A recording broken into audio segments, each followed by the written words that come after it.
If the church will ever be relevant in 21st century, she must stop praying for 90-30 experience. Welcome to Wholeness Africa Initiative. My name is Israel Goodness Balogun. Today, I want to call the attention of the church of 21st century to the fact that the church is not powerless because she could not perform miracles.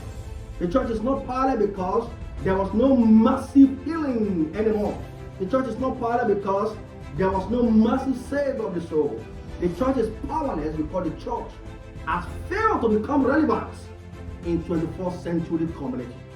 In years when knowledge has not advanced, men look up to God for their solution. But God's original intention is that man will come to a point when he will find within ourselves what Him, God, has created and given to man to solve man's problem. And so, man must come to a point where man discovers what is hidden for me in nature. In nature, everything man needs to live and to survive has been given to man. And to church, major responsibility is to awaken individual, society, community, nations to their real purpose. That is the major responsibility of the church. The church is not given to the heart to carry out miracles. As a matter of fact, miracle is not the proof that God is with the church. The proof that God is with the church is the impact that the church is able to make in society by establishing the kind of the kingdom on earth. And how can the church do that? Church cannot establish God's kingdom by calling for crusade, revival, healing service, miracle service. That is not how church can establish the kingdom. Don't forget, this can only establish a man's ministry. A man's ministry can be established by those things called miracle, crusade. A man can be established. But the church really wants to establish the kingdom of God. The church must concentrate in playing a role. And what is the role? Teach.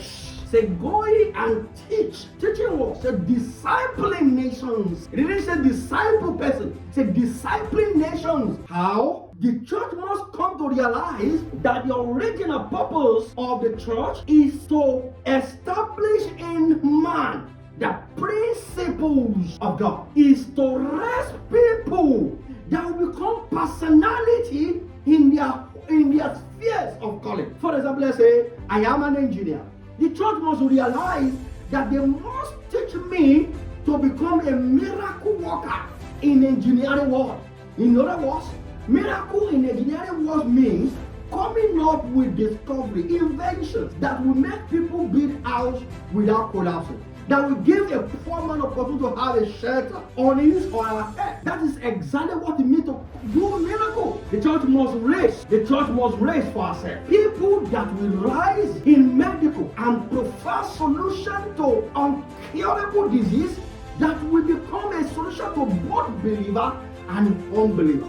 If the church wants to be relevant in 21st century, the church must realize that the role of the church in society is not about healing the sick, opening the blind eyes, and calling the cripple to walk. This can only establish the ministry and the calling of one man. What we establish God and His kingdom is people, individual, becoming personality in their sphere of life. If the church is truly genuine, calling for revival, the revival is here.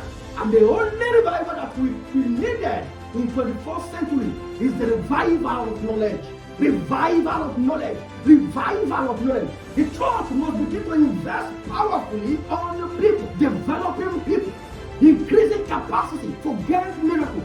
Miracle is meant for the inferior, low people, people of no mind, people of little mind. Miracle is meant for kids, babies. Those who will impact nations must go above miracles. They must live perpetually in the principle of God. It is a principle of God that people have come to learn that will guarantee and allow the church to become the light, the salt of the society. I will continue on this trend. Do not forget to subscribe to my channel, Wholeness Africa Initiative, and follow me on all my social media platforms. Till then, don't forget my name. I remain Israel Goodness Balogun, and God bless you. Shalom.